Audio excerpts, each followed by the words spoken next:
Your belt is you want to make sure that your conveyor is level with the floor. You want to make sure that it's square to itself, that all your ends don't sag. You want to make sure this doesn't sag up or down. Make sure that this is level with the bed. Same with your other end. Make sure that it's level with the bed. That your pulley's nice and split in between itself. At the drive end needs to be the same way. You need to make sure that this is all level and square to itself, that the pulley's nice and split. The next step is to go ahead and get the proper tension to your belt. So as you can see here, the belt's still loose and it'll slide back and forth from side to side on the pulley. You want to get that right in the middle of the split. Then what you want to do is go ahead and start adjusting these tension screws out evenly. You want to make sure they're even all the way. Usually start out with a common, like say go half an inch on each side. Then check and see how tight it is. The easiest tool to use while tracking a belt is a 3/8 ratchet with a 12-point 3/4 socket.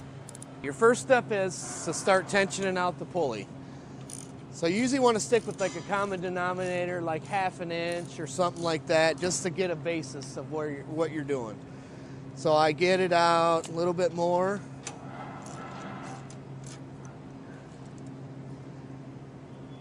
That's a half an inch.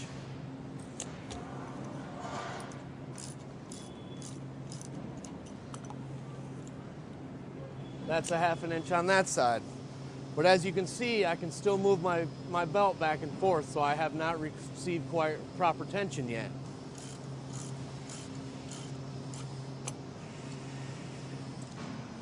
Now I have it out to about 3/4 of an inch, so I'll match the other side to the same.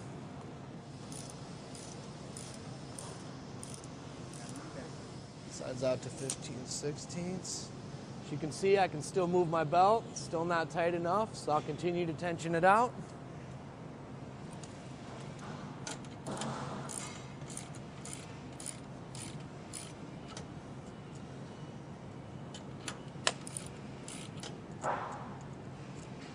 Got about an inch on that side, so I'll match my inch to the other side.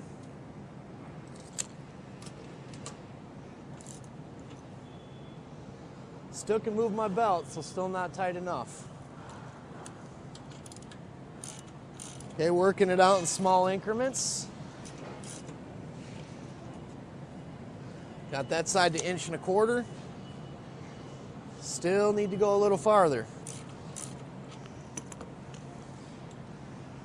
Got that out to just over 1.5 inches, about 1 9/16. Tension this side out to match the other side, about 1 9/16.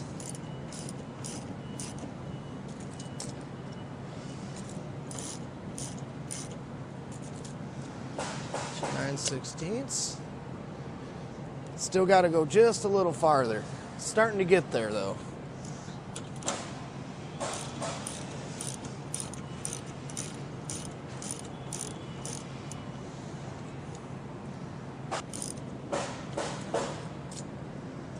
It's about 1 3/4. As you can tell, it's still not there yet. I can move it pretty easily from side to side. So I'll continue to tension it out.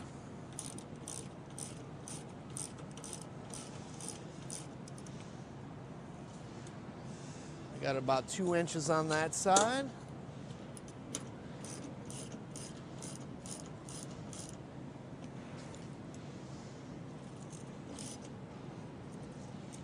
About 2 inches on that side. Still got a little bit of play in there.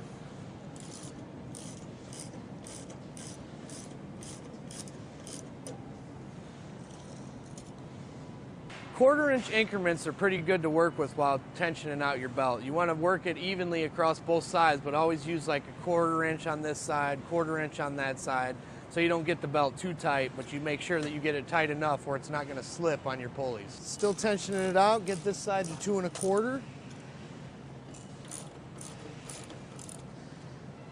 Okay, as you can see, it looks like we got there now. We can't move our belt on our pulley anymore. Looks like that's pretty good. Okay, always something to remember while tensioning your belt. You want to be able to take your fist and fit it in between the belt and the bed, and then you know you have a pretty good tension on the belt. Now that you have your conveyor running, you just want to kind of look at the belt and see what it's doing. As you can see, it's beginning to track off to this side, but we'll just let it keep going a little bit to make sure that it's not going to go too far. As you can see, the pulley's tracking off to one side, so as I tension up this screw, it's going to bring my belt back the other direction.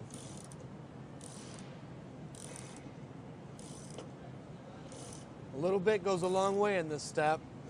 If you move it too much, it may work itself too far the other way. You may have to move it back.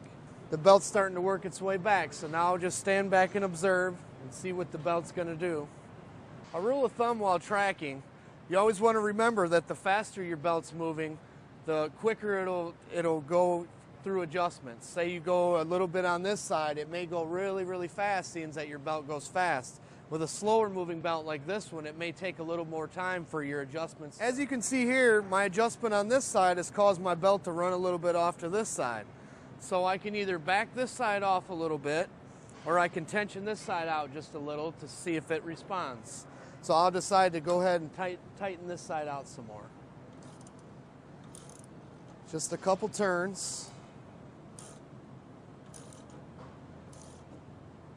And then we'll stand back and see what our adjustments have done. As you can see, it's already starting to work its way back onto the pulley. So we'll just stand back and watch it. It's starting to track itself off. And you want to make sure that it's doing the same down at the drive end. So down here at the drive end, we have another adjustment. It's called the snubber roller. That's this roller here. It has small adjustment to help your drive stay on course to track. So what I'll do is, seeing that it's tracking over this direction, I'll loosen this side up. Okay, with the adjustment down here, I can loosen this bolt here, and I can pull this roller towards me.